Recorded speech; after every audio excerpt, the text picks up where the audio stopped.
అంటే స్వామి మీరేదైతే కోరికలు తీరని ఉన్న ఆత్మలైతే ఇట్లా ఉంటాయని అన్నారు అవును కదా! తల్లి. అంటే మరి ఈ లోకాన్ని వదిలి వెళ్ళవా మరి అవి? ఎట్లా వెళ్తాయి? ఎలావు కదా, హుహు. ఇక్కడే తిరుగుతుంటాయి. అంటే కోరికలు తీర్చుకుంటే అంటే ఓ- సినిమాలో చూస్తుంటాం కదా! కోరికలు తీర్చుకొని ఆత్మలు వెళ్ళడం అది నిజం అంటారా? నిజమే, ఇప్పుడు నేను చెప్తున్నాను కదా, అవునవును. ఆశ తీరని వాళ్ళు హ్మ్. ఇట్లక్కనే దెయ్యాలయ్యి హ్మ్. ఒక మనిషి మీద పోయి ప్రవర్తించి వాళ్ళ ద్వారాగా ఆశ చేసుకుంటుంటాయి. హుహు. అట్లా ఆడవాళ్ళు కానీ మగవాళ్ళు కానీ ఎవరైనా కూడా ఒకరి మీద ప్రవచించినప్పుడే ఆ దెయ్యానికి ఆశ తీరుతుంటుంది, దాని ఆశ తీర్చుకుంటుంది. భోజనం కానీ ఇంకా కొన్ని కోరికలు ఉంటాయి తెచ్చితల్లి. అలాంటి కోరికలు తీరాలంటే ఏదైనా ఒక మనిషి కావాలి.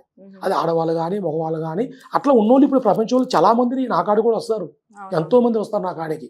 గురుగారు మా అమ్మాయి చెప్పిన మాట వినట్లేదండి, అంటే పిచ్చి పిచ్చిగా చేస్తుంది, మరి ఏమిటి అర్థం కావట్లే, మరి దెయ్యమా దేవరా ఏం పట్టిందో కూడా మాకు తెలియట్లేదండి, చాలా ఇబ్బందికి గురవుతుంది పాప అని వచ్చేవాళ్ళు ఎంతో మంది ఉన్నారు. అలాంటి వాళ్ళకి మా దగ్గరికి వస్తే మా దగ్గర కొన్ని మంత్రదండాలు ఉంటాయి. ఓయ్, ఇలాంటి మంత్రదండం ఉంటుంది మా దగ్గర, అది పెట్టేస్తాం ఉష్ణ ఎత్తిన పెట్టినప్పుడే ఆ ఒంట్లో ఏదున్నా కూడా మాకు చూపిస్తుంది. తెచ్చిందా దాన్ని బట్టి దాన్ని ఏం చేయాలి, ఎలా చేయాలి చేసి దానికి అష్టబంధన చేసి దాన్ని బంధించి బయటికి పంపించేస్తాం. అంటే ఇప్పుడు ఆ మంత్రదండం ఏవైతే మీ దగ్గర ఉన్నాయో వాటిలో శక్తి ఉందంటారా? అయ్యో, ఎందుకంటే మాకు గురుదండకం తల్లేది.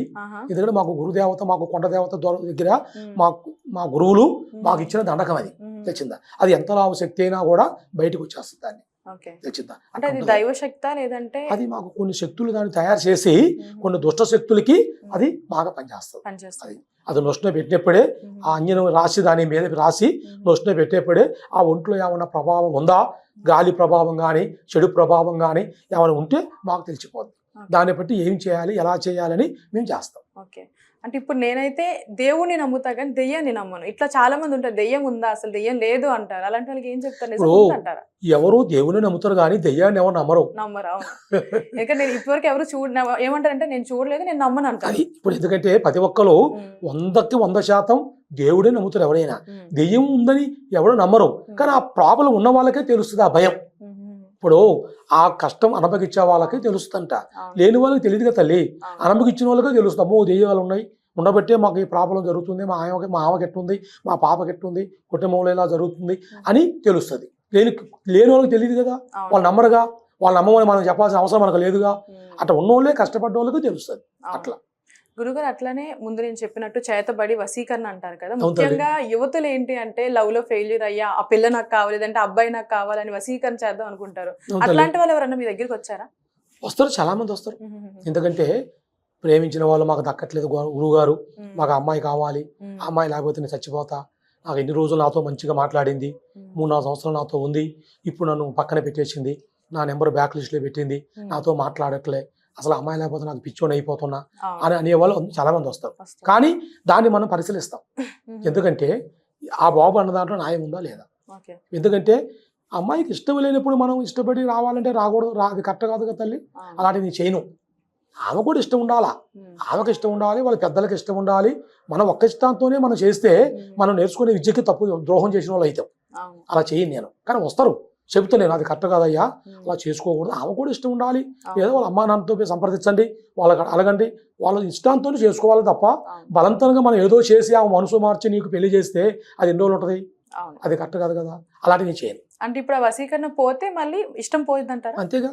ఇప్పుడు మనసు ఇప్పుడు ఏదైనా అది ఇదిలో ఉండాలి, వాళ్ళిద్దరికి ఇష్టాలు కలవాలి. ఆ ఇష్టాలు కలవంది మనం ఏదో చేసి మనం ఏదో శక్తిని పెట్టి మనం చేస్తే అది కరెక్ట్ కాదు కదా తల్లి. వాళ్ళు ఇదిలో కూడా ఉండాలి, దానికి వాళ్ళ ఇష్టం కూడా ఉండాలి, అప్పుడు మనం కూడా చేయాలి. యత్నం ప్రయత్నం దైవత్నం తెచ్చిందా, ఈ 3 ఉన్నప్పుడే మనం చేసే పనికి ఆ దేవుడు మనకి అనుగ్రహం ఇస్తాడు. అంతేగాని ఏదో మనం విద్య నేర్చుకున్నాం కదా అని చెప్పి దేనికి పెడితే దాన్ని చేయకూడదు కదా తల్లి. చేసేది కరెక్ట్ కాదు, ఆ విద్య కూడా మనకు దక్కదు. అట్లుంటది. ఇప్పుడు మందు పెట్టడం అంటారు, అది వశీకరణలోకి వస్తుందా? అది వేరు. మందు అంటే అది ఇంత ముందు మీరు ఏముంటారు, అది మరుగు మందు అంటారు. మరుగు మందు అంటే అమ్మాయి బట్టగా రాయటం కానీ తల వెంట్రుకలుగా రాయటం కానీ అట్లా రాస్తే మన మాట వింటది, మనం తిరుగుతుంది అని అంటారు. కానీ అది చాలా వరకు కరెక్ట్ కాదు.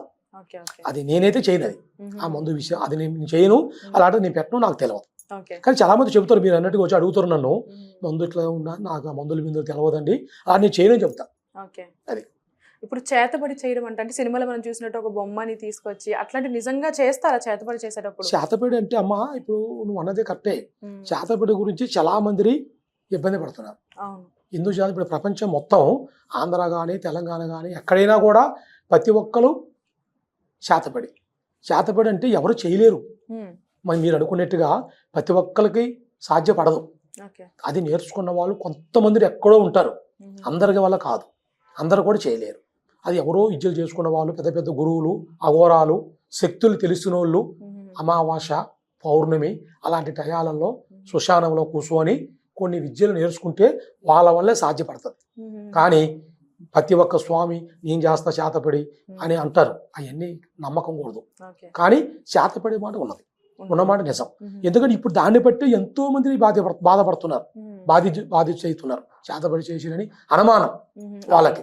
కానీ అనుమానం ఎట్లా ఉంటుందంటే, చేతపడి చేసి మీరు సినిమాలు చూపించిన అంటారు కదా, అట్లే ఒక బొమ్మ చేస్తారు.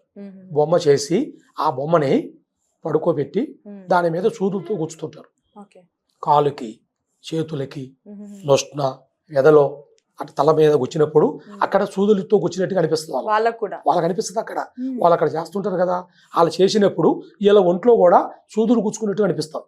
అప్పుడు అది వాళ్ళకి చేతపడి చేసినట్టుగా మనం నిర్ధారణ చేయొచ్చు. తెలిసిన తల్లి అలా అట్లా బాధపడే వాళ్ళు చాలా మంది అక్కడికి వస్తారు. అంటే అసలు దానివల్ల ఉపయోగం ఉందా? అసలు ఎవరికి ఉపయోగం? ఉపయోగం అంటే అమ్మా, అది నీ ఇప్పుడు ఏం చెప్పి నీకు, ఎవరు పడితే వాళ్ళకి సాధ్యపడదు, ఎవరు చేయలేరు.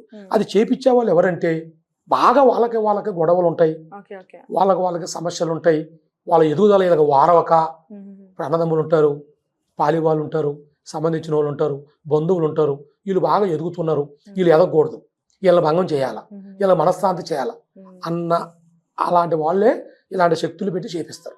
చేపించినప్పుడు వాళ్ళకి ఆరోగ్యంగా ఉండదు. భారీగా ఆడవాళ్ళకి చేపిస్తే ఆరోగ్యంగా ఉండదు, మగవాళ్ళకి చేపించిన ఆరోగ్యం. దాంట్లో విధాలు ఉంటాయి. ఒళ్ళు బాగా లేకోకుండా చేసేది వేరు, కుటుంబం పైకి రాకోకుండా చేసేది వేరు, డబ్బు పరంగా ఇబ్బందులు ఎదుర్కొన్నట్టుగా చేసేది వేరు, వర్క్ పరంగా చేసే జాబులో వాళ్ళకి మనశ్శాంతి లేకుండా మనిషి మెంటల్గా బిహేవ్ అయ్యి ఏ పని చేయకుండా చేసేది ఉంటుంది. రకరకాలుగా ఉంటాయి చేతబడులలో, ఇన్ని రకాలు చేస్తారు. తెలిసిందా? కొన్ని విధాలు చేస్తే ఆరోగ్యం బాగుండదు. వాళ్ళకి చేతపడి చేసిన దానివల్ల కాలు చేయి పడిపోవటం, నరాలు పడిపోవటం, పచ్చివాతం లెక్క రావటం, వాళ్ళు అనుకుంటారు పచ్చివాతం అనుకుంటారు, కాదు, ఇలాంటి చేతపడే వల్ల కూడా జరుగుతాయి. కానీ నిజంగా పచ్చివాతం కూడా ఉంటుంది, అన్ని చేతపడి అనద్దు, కొన్ని పచ్చివాతాలు కూడా ఉంటాయి. కానీ డాక్టర్ దగ్గర పోతారు, వాళ్ళు పోయి చూయించుకుంటే తగ్గవు. డాక్టర్ స్కానింగ్ చేస్తాడు, పరీక్ష చేస్తాడు, అన్ని టెస్టులు చేసి నీకు ఏమి లేదయ్యా అంత బాగుంది బాబు అని చెబుతాడు. చెప్పినా వాళ్ళకి తగ్గదు. అప్పుడు వాళ్ళు ఏం చేస్తారు, ఏంటిది ఇంత మందులు ఇచ్చాడు, పెద్ద పెద్ద డాక్టర్లు, పెద్ద పెద్ద అనుభవాలు పెద్ద డాక్టర్ల దగ్గర పోయినా కూడా ప్రాబ్లం ఏమి లేదు అంటున్నాడు, మరి మాకు ఈ ప్రాబ్లం ఇట్లా ఉంది కదా అన్నప్పుడు వాళ్ళకి అనుమానం వస్తుంది.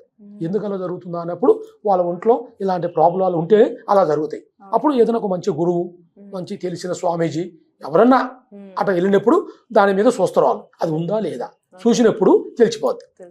వాళ్ళకి ఆ ప్రభావం ఉంటే దానికి ఏమి చేయాలి అట్లా. నా దగ్గర కూడా వస్తారు చాలా మంది వస్తుంటారు, గురువుగారు మా ఆమెకు ఒళ్ళు బాగలేదండి, ఏది మందు పెట్టినా కూడా ఒంటికి పట్టట్లే, ఆరోగ్యం ఇబ్బందిగా ఉంది, ఒంట్లో సూదులు కూర్చున్నట్టుగా అనిపించటం, నిద్ర రాకుండా ఉంటాం, పడుకుంటే పిచ్చి పిచ్చి కళలు, చచ్చిపోయిన వాళ్ళు వచ్చినట్టుగా, దెయ్యాలు వచ్చినట్టుగా, ఏదో అన్నం తిన్నట్టుగా రకరకాల కళలు వస్తుంటాయండి, అది ఏం అర్థం కాదు, రైట్ నిద్ర పట్టదు, ఇట్లా చేస్తుందండి ఏమిటి అని అంటారు. అది కరెక్టా కాదా అని మనం చూస్తాం, ఇది అంజనంలో చూస్తాం. చూసినప్పుడు మనకి తెలిసిపోద్ది వాళ్ళకి చేతపడే ప్రభావం ఏమైనా ఉందా, ఏదో ఏమన్నా గ్రహాలు ఉన్నాయా అని మనకు తెలిసిపోద్ది. దాన్ని బట్టి మనం అది ఇలా ప్రాబ్లం ఉంది బాబు మీకు, ఈ రకంగా చేసుకుంటే ఈ సమస్య నుంచి మీరు బయటకు వస్తారు అని మనం కొన్ని చెబుతాం, కొన్ని మనం చేస్తాం, కొన్ని వాళ్ళతో చేయించుకునే కొన్ని ఉంటాయి, అవి వాళ్ళే చేసుకోవచ్చు, ఇంట్లో కూర్చొని కూడా చేసుకోవచ్చు. కొన్ని మనం చేస్తాం, అంటే ఆ ప్రాబ్లాన్ని బట్టి, అన్నిటికీ మనమే చేస్తామని కాదు, కొన్ని వాళ్ళు చేసుకునే ఉంటాయి, కొన్ని మనం చేసి తీసేసే ఉంటాయి. అప్పుడు వాళ్ళు చాలా మంది మన కాడకి వచ్చిన అంటే బాగుపడ్డోళ్ళు కొన్ని వందల మంది చాలా మంది బాగుపడ్డారు. అది నమ్మకంతో రావాలి, నమ్మకం ఉండాలమ్మా, దేనికైనా నమ్మకమే ముఖ్యం. నమ్మకం లేకోకుండా మనం ఏ చేసినా జరగదు. ఆ నమ్మకం ఉన్నప్పుడే ఆ దేవుడు మనకు అనుగ్రహం ఉంటుంది, మనం చేసే పనికి ఆ శక్తి మనకు సాయం చేస్తుంది. అప్పుడు ఆ ప్రాబ్లం నుంచి మనం బయటకు రాగలుగుతాం. అది నిజం.